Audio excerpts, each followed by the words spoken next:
J'ai repéré 3 schémas qui semblent pouvoir représenter quasiment toutes les situations de la vie avec une sorte d'approche analytique des choses. La première, c'est la courbe exponentielle. La courbe exponentielle, elle représente majoritairement tout ce qui va être de l'ordre de la progression. Quand on est jeune ou inexpérimenté dans un domaine, on pense que c'est linéaire, que c'est vraiment une courbe droite, mais en fait ça ne l'est pas du tout. Et c'est cette différence entre l'attente linéaire et le réel exponentiel qui va créer ce qu'on appelle la zone de déception. Ce moment après 1 ou 2 semaines où tu commences à ne plus croire en toi, t'as vraiment l'impression que tu progresses pas, et parce qu'en fait tu t'attendais à une progression justement linéaire. Alors que si tu t'y tiens, tu seras un jour bien meilleur que ce que tu imaginais parce qu'il y a le côté exponentiel qui va dépasser tes attentes. Cette courbe en particulier, en fait, on peut y appliquer une rotation dans tous les sens. Tu peux la mettre dans le sens que tu veux. Et elle peut représenter ton niveau sur un instrument. Par exemple, au début, tu vas être très très lent, donc l'exponentiel classique qu'on connaît. Puis au bout d'un moment, tu vas exploser. Et les mètres en la matière, tu peux rajouter en fait la courbe dans un autre sens, comme ce que tu vois à l'écran. Ce qui va, au bout d'un moment, atteindre un certain plateau. Il en va de même évidemment avec la dégradation, qui est appliquée du coup à l'envers, si tu la prends partant du haut vers le bas, donc tu as le plateau, mais dans l'autre sens, avec une détérioration qui est catastrophique au début, mais qui va se calmer car la situation peut pas vraiment empirer au-delà.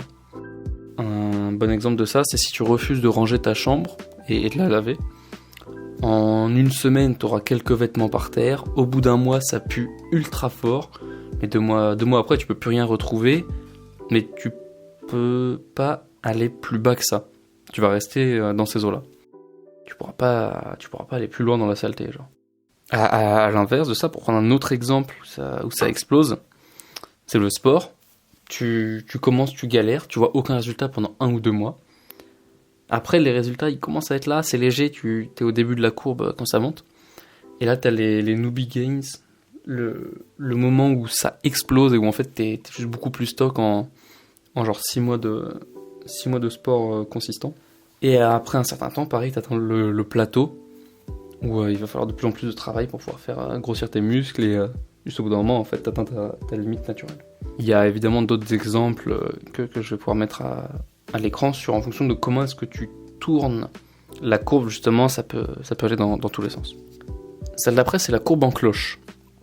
C'est ce qu'on appelle la courbe de Gauss, si je ne me trompe pas. Elle est utilisée souvent pour la répartition des données, donc, que ce soit le QI, c'est-à-dire que tu as le QI moyen qui est tout en haut de la courbe, le QI bas qui représente, on va dire, genre 5% des personnes avec le QI le plus faible, qui est tout à gauche, et les personnes les plus intelligentes avec le QI le plus élevé qui vont être tout en bas à droite. C'est pareil pour tout ce qui a en fait une moyenne et une médiane proche. Donc le QI, comme j'en ai parlé, la distribution des richesses, la taille, etc.